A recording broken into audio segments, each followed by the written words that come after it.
parenting, and welcome to day 12 of our 12 days of Christmas. And this is the final day of 2025. Over the past 11 days, I carefully curated 11 episodes from the archive, not because they're old, but, well, because they're still needed. Conversations were chosen intentionally to support our community wherever you were listening from this festive season.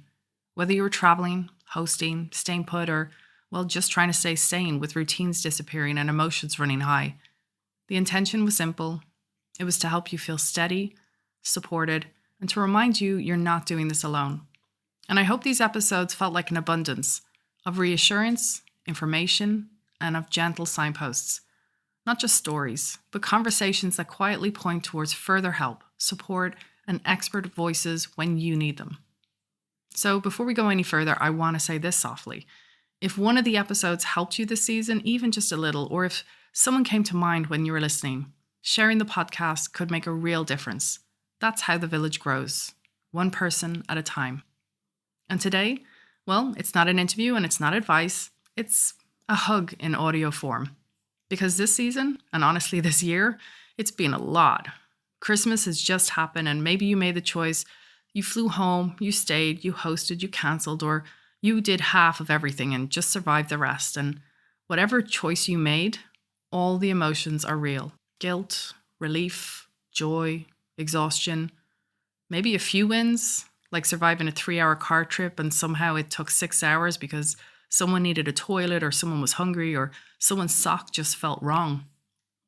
Babies were waking up unfamiliar hours because nothing really felt right, or toddlers were refusing the kisses from people they're supposed to know, or family members not always understanding our routines or our boundaries, or sometimes even our child's language.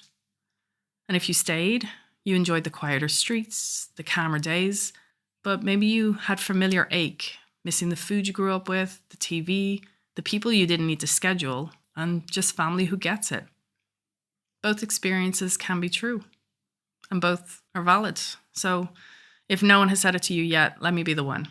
You're not selfish, you're not traumatic, and you're not doing it wrong. You made the decision that protected your energy, your children, and your sanity. And that matters. As this year is wrapping up, I'm, reflecting on what you've trusted with this space. We've shared stories about pregnancies and birth, parenting in languages we didn't grow up speaking, big emotions in these tiny little bodies we're raising, fathers being vulnerable, mothers who question everything about anything, and families arriving and families leaving.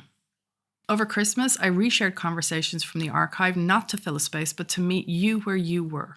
Because sometimes the conversation doesn't need to be new, it just needs to land differently. And I also want to be honest with you. This podcast, it's made by me, but it's never been made alone. It's been created with the community and for the community, and, often last minute, and sometimes after a lot of procrastination and, almost always with self-doubt. There were moments this year I actually questioned whether if I'm going to keep going, and moments where I realized something really important. It doesn't have to be perfect, because I truly believe this. A single voice from our community, it can change something. Sometimes it can change everything for just even one person, just exactly at the right moment. So as we look ahead into 2026, I want to be really clear about what's not coming. It's not about resolutions or motivation or about becoming better or shinier versions of yourself. There's this really well-known psychological idea often called the white bear effect, and it's when we try not to think about something.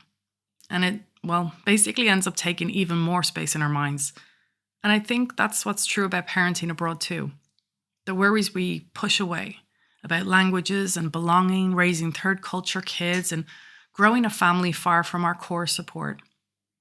It's not going to disappear.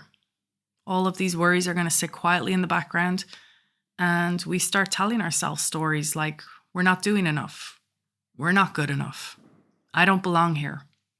So instead of pushing harder in January, we're starting somewhere else with support. In January, I'm welcoming 3 women from our community onto the podcast, each offering something different, each meeting you exactly where you are. First up, you'll hear from Rachel Forrester, a regular at the Mama Social events, a therapist who works deeply with the nervous system. She helps parents understand what's happening in their bodies when anxiety, overwhelm, and the constant pressure take over, and how to regulate, steady, and feel safe again. Because when the nervous system feels safer, everything else is more possible. Then we'll have Ellen from Evergreen Coaching, who's going to help us find clarity in our identity, our direction, and our values, balancing parenthood with career and life goals. And then you'll hear from Ava from the Joy Embassy, not the loud, shiny force kind, but the quiet, sustainable kind, the kind that exists in everyday moments, even in the middle of parenting while living far from home. These conversations aren't about fixing yourself, they're not promises, and they're not plans. They're just real moments, shared honesty, and they've presented in this order on purpose. First for safety, then clarity, and then joy. Because growth doesn't come from force, it comes from feeling safe. And I want this podcast to remain a conversation. So going into 2026, I want you to know this. Your voice belongs here. You can send a message, a voice note, a DM. You can say, I'm struggling with whatever, or can we talk about this? Because a conversation shared is a chance to help someone else feel less alone, to change how parenthood abroad feels, and to help someone else feel seen. Connection changes everything. One of the most beautiful things I've heard lately is how people found this podcast. And it wasn't through the algorithms or any other kind of search. It was actually through each other. It was word of mouth. And that kind of sharing, it's worth its weight in gold. So if this space has supported you, passing it on might help someone else find the words they need or feel supported in their own new home. So thank you for trusting this space, and thank you for being part of this village, and thank you for trusting this space, and thank you for being part of this village. And also, thank you for letting me build it. Imperfectly, completely procrastinated, but honestly, and with you. And I really look forward to hearing from you. And I look forward to a damn good 2026 together.